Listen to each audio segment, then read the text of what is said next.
ഭൂമിയിലെല്ലാം വളരെ ഓക്കെ ആയിട്ട് ഇങ്ങനെ പോയിക്കൊണ്ടിരിക്കുകയാണ്. എല്ലാവരും നമ്മളെ പ്രശംസിക്കുന്നുണ്ട്.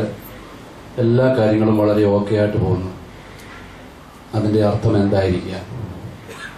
വിശുദ്ധ കൊച്ചു ത്രേസ്യയൊക്കെ പറഞ്ഞു, ഒരു ദിവസം ജീവിതത്തിൽ സഹനം ഉണ്ടായില്ലെങ്കിൽ അവർ പറഞ്ഞിരുന്നു, കർത്താവേ നീ എന്നെ മറന്നുപോയോ? പോട്ടെ, നമുക്ക് അത്രയും വേണ്ട. നമ്മളെ വിശുദ്ധരാകാൻ, ആ വിശുദ്ധരാകാൻ വിളിക്കപ്പെട്ടവരാണെന്നുള്ള ആ സ്വപ്നം.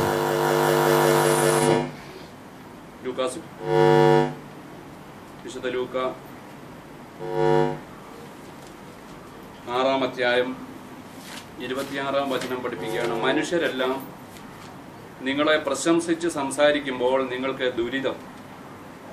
ഭൂമിയിൽ നമ്മളെല്ലാവരും പ്രശംസിക്കുകയാണ്. എല്ലാവരും പ്രശംസിക്കുകയാണ്.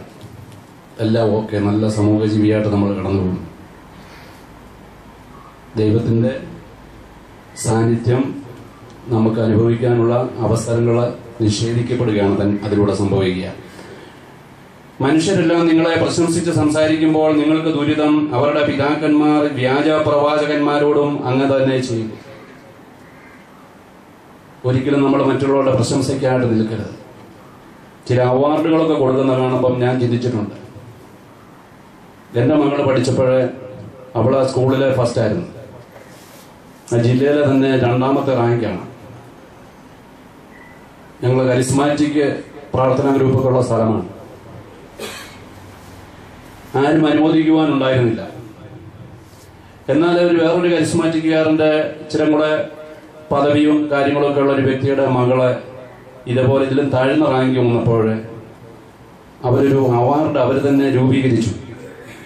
ഒരു അവാർഡ് രൂപീകരിച്ചുകൊണ്ട് ഒരു സമ്മേളനം നടത്തി ആ കുട്ടിയെ അനുമോദിച്ചു. ഈ ലോകത്ത് നടക്കുന്ന കാര്യങ്ങളാണ് ഞാൻ പറയുക. ഒരു അവാർഡ് അങ്ങനെ കൊടുത്തത് കൊണ്ട് എന്ത് വിലയിരിക്കുന്നു? ദൈവത്തിന്റെ മുമ്പിലെ പ്രശംസ ലഭിക്കണം. ഒരുപക്ഷെ ആ വലിയ മഹത്വം കിട്ടിയ വ്യക്തികളെ കർത്താവിനെ കണ്ടിട്ടുമില്ല. ആ മക്കൾ കർത്താവിൽ നിന്നും ഒരുപാട് അകലെയാണ്. എന്ത് സമ്പാദിച്ചു? ഒന്നും സമ്പാദിച്ചില്ല, നഷ്ടം മാത്രം. മറ്റുള്ളവർ നിങ്ങളെ പ്രശംസിച്ച് സംസാരിക്കുമ്പോൾ ഒരു നല്ല പ്രസംഗമായിരുന്നു. മനുഷ്യൻ പ്രശംസിച്ച് സംസാരിക്കുമ്പോൾ അവിടെ നഷ്ടങ്ങൾ സംഭവിക്കുന്നു. ഒന്നിൽ അഹങ്കാരത്തിലേക്ക് കടന്നു പോകാനിടയാകും. ദൈവത്തിന്റെ മഹത്വം അവിടെ കൊടുക്കുന്ന ആ സാഹചര്യങ്ങളില്ലാതെ പോകുന്നു. Hallelujah, hallelujah, hallelujah, hallelujah. എൻ്റെ അടുത്ത വീട് വരെ ഒരു വിവാഹം ക്ഷണം കടന്നു വന്നു. എൻ്റെ വീട് വിട്ടിട്ട് അടുത്ത വീട്ടിലേക്ക് പോകും. അപ്പം തീർച്ചയായിട്ടും എൻ്റെ ഭാര്യയ്ക്ക് മനസ്സിൽ വിഷമം ഉണ്ടാകും. എനിക്ക് വിഷമം ഉണ്ടായില്ല. കാരണം ഇത് ലോകമാണ്.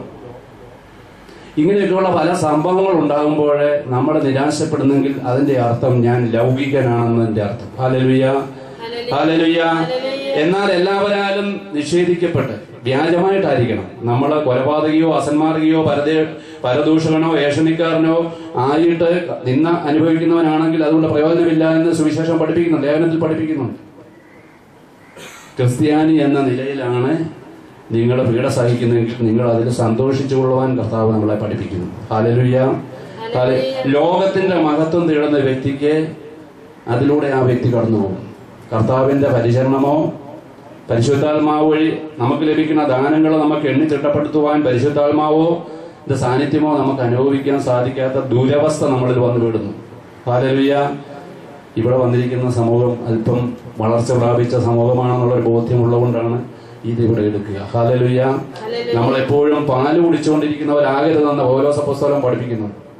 ഒരു സ്റ്റെപ്പ് നമ്മൾ മുന്നോട്ട് കഷ്ടത സഹനശീലത്തിലേക്ക് നമ്മളെ കൊണ്ടുവരുന്ന ആ ഭാഗത്തിലേക്കാണ് നമ്മൾ കടന്നു പോവുക. പത്രോസ്ലീഹ പഠിപ്പിക്കുന്നുണ്ട്, നിങ്ങൾ സമചിത്തതയോടെ ഉണർന്നിരിക്കുവിൻ. നിങ്ങളുടെ ശത്രുവായ പിശാചെ അലറുന്ന സിംഹത്തെ പോലെ ആരെ വിഴുങ്ങണമെന്ന് അന്വേഷിച്ചുകൊണ്ട് ചുറ്റി നടക്കുന്നു. വിശ്വാസത്തിൽ ഉറച്ചു നിന്നുകൊണ്ട് അവനെ എതിർക്കുവിൻ. ലോകം എങ്ങുമുള്ള നിങ്ങളുടെ സഹോദരനിൽ നിന്ന് ഇതേ സഹനം തന്നെ ആവശ്യപ്പെട്ടിരിക്കുന്നെന്ന് അറിയുകയും ചെയ്യുവിൻ. വിശ്വാസിക്ക് സഹനമുണ്ടാവും. വിശ്വാസിക്ക് സഹനം തിരസ്കരണം ഉണ്ടാകുന്നില്ലെങ്കിൽ വിശ്വാസത്തിൽ ഞാൻ അതേപടി നിൽക്കുകയാണെന്നർത്ഥം. ഞാൻ വിശ്വാസത്തിൽ വളർച്ച പ്രാപിക്കുന്നത് കർത്താവിന്റെ കൂടെ ആകുവാൻ അവിടുന്ന് എന്നെ സ്നേഹിക്കുന്നതുകൊണ്ട് അവസരം ഒരുക്കി തരികയാണ്. Hallelujah, hallelujah. ഈശോയെ നന്ദി. വചനം വീണ്ടും പറയാം, പ്രിയപ്പെട്ടവരെ എന്ന് ആഹ്വാനം ചെയ്തുകൊണ്ടാണ് വചനം പഠിപ്പിക്കുക. പ്രിയപ്പെട്ടവരെ, നിങ്ങളെ പരിശോധിക്കാനായി അഗ്നിപരീക്ഷകൾ ഉണ്ടാകുമ്പോൾ അപ്രതീക്ഷിതമായതെന്തോ സംഭവിച്ചാലെന്ന പോലെ പരിഭ്രമിക്കരുത്. ക്രിസ്തുവിന്റെ പീഡകളിൽ നിങ്ങൾ പങ്കുകാരാകുന്നതിൽ ആഹ്ലാദിക്കുവിൻ. എക്സ്ക്ലമേഷനാണ് കൊടുത്തിരിക്കുന്നത്. ക്രിസ്തുവിന്റെ പീഡകളിൽ നിങ്ങൾ പങ്കുകാരാകുന്നതിൽ ആഹ്ലാദിക്കുവിൻ.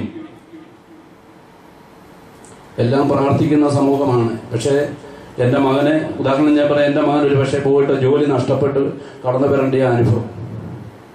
4 പേര് ഒന്നിച്ചുണ്ടെങ്കിലേ ആ 4 പേർക്ക് ഒരുപോലെ വിസ കിട്ടി അമേരിക്കയിലേക്ക് പോകാൻ.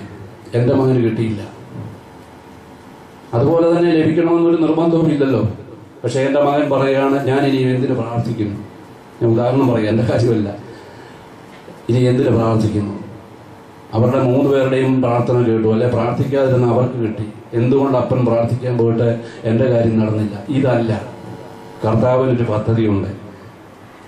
കർത്താവ് എന്തോ കണ്ടുകൊണ്ടാണ്, നന്മയ്ക്കായിട്ട് കണ്ടുകൊണ്ടാണ് ഇത് സംഭവിച്ചത്. അതുകൊണ്ട് ഞാൻ ഇവിടെ പറയാൻ ഉദ്ദേശിക്കുക, ഭൗതിക നന്മകളല്ല നമ്മുടെ വിശ്വാസത്തിൽ നമ്മൾ ഉറച്ചു നിൽക്കുവാനുള്ള അടിസ്ഥാനം എന്ന് ഞാൻ പറയുക.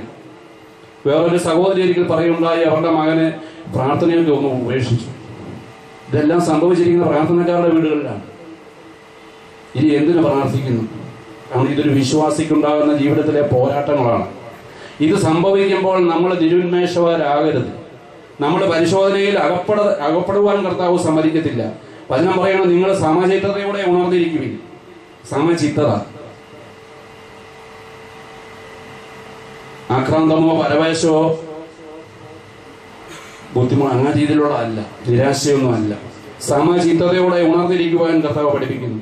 വിശ്വാസത്തിൽ ഉറച്ചു നിന്നുകൊണ്ട് അവനെ എതിർക്കണം. ശത്രുവായ പിശാചിനെ തോൽപ്പിക്കണം. അല്പകാലത്തെ സഹനത്തിന് ശേഷം പൂർണ്ണരാക്കുകയും സ്ഥിരീകരിക്കുകയും ചെയ്യും നമ്മുടെ ദൈവം. തന്റെ നിത്യമഹത്വത്തിലേക്ക് ക്രിസ്തുവിൽ നിങ്ങളെ വിളിച്ചിരിക്കുന്ന അനുഗ്രഹദാതാവായ ദൈവം, വചനം ശ്രദ്ധിച്ച്, അനുഗ്രഹദാതാവായ ദൈവം നിങ്ങളെ അല്പകാലത്തെ സഹനത്തിന് ശേഷം പൂർണ്ണരാക്കുകയും സ്ഥിരീകരിക്കുകയും ശക്തരാക്കുകയും ചെയ്യും. ആധിപത്യം എന്നും എന്നേക്കും അവന്റേതായിരിക്കട്ടെ. ആമേൻ. ഹല്ലേലൂയ. കർത്താവിന് മഹത്വം കൊടുക്കുന്ന വ്യക്തികളെ അല്പകാലത്തെ പരിശോധനയ്ക്ക് ശേഷം, പരിശോധന സംഭവിക്കുന്ന നമ്മുടെ വിശ്വാസം എത്രത്തോളം ഉണ്ടെന്ന് നമ്മളെ ബോധ്യപ്പെടുത്തുവാൻ വേണ്ടിയാണ് തിരുവചനം പഠിപ്പിക്കുന്നത്. നിങ്ങളെ പരിശോധിക്കുവാനായി അഗ്നിപരീക്ഷകൾ ഉണ്ടാകുമ്പോൾ, നമ്മളെ പരിശോധിക്കുവാൻ വേണ്ടി അഗ്നിപരീക്ഷകൾ ഉണ്ടാകുമ്പോൾ അപ്രതീക്ഷിതമായതെന്തോ സംഭവിച്ചാൽ എന്നതുപോലെ പരിഭ്രമിക്കരുത്. ഇന്ന് തിരുവചനം നമ്മളെ പഠിപ്പിക്കുകയാണ്.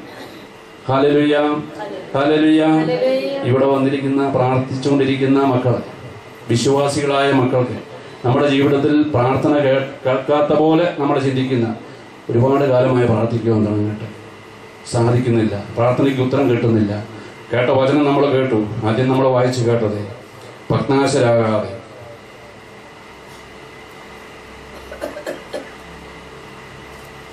ഭഗ്നാശരാകാതെ എപ്പോഴും പ്രാർത്ഥിക്കണമെന്ന് കാണിക്കാൻ ഈശോ പറഞ്ഞ ഉപമ നമ്മുടെ മനസ്സിൽ എപ്പോഴും ഉണ്ടാകട്ടെ. ആ വിധവയോട് നീതി കാണിച്ച ആ നിർദ്ദയനായ ന്യായാധിപന്റെ ആ ഉപമ കർത്താവ് അവിടെ കമ്പയർ ചെയ്ത് പഠിപ്പിച്ചിട്ട് പറയുകയാണ്, അങ്ങനെയെങ്കിൽ രാവും പകലും തന്നെ വിളിച്ചു കരയുന്ന തന്റെ തെരഞ്ഞെടുക്കപ്പെട്ടവർക്ക് ദൈവം നീതി നടത്തി കൊടുക്കുകയില്ലേ?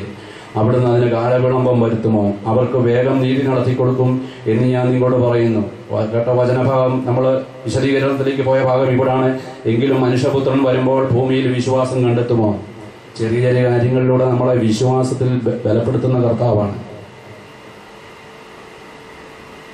ദൈവസ്നേഹത്തിന്റെ ഏറ്റവും വലിയ വചനമായ യോഹന്നാൻ ശ്ലീഹായുടെ സുവിശേഷം 3:16 ചേർത്ത് വെച്ച് ധ്യാനിക്കണം. നമ്മൾ അവന് വിശ്വസിക്കുന്ന ഒരുവനും നശിച്ചു പോകാതെ നിത്യജീവൻ പ്രാപിക്കേണ്ടതിനാണ് വിളിക്കപ്പെട്ടതെന്ന് നമ്മൾ മനസ്സിലാക്കണം. ലൗകിക ജീവിതമല്ല, അത് കർത്താവ് തരും എന്ന് കർത്താവ് ഈ വചനത്തിലൂടെ, ഈ ഉപമയിലൂടെ കർത്താവ് നമുക്ക് ബോധ്യം തരികയാണ്. നമുക്കൊന്ന് എഴുന്നേറ്റ് നിൽക്കാം. കർത്താവിനെ മഹത്വപ്പെടുത്തി ആരാധിക്കുവാൻ വേണ്ടി നമുക്ക് എഴുന്നേറ്റ് നിൽക്കാം.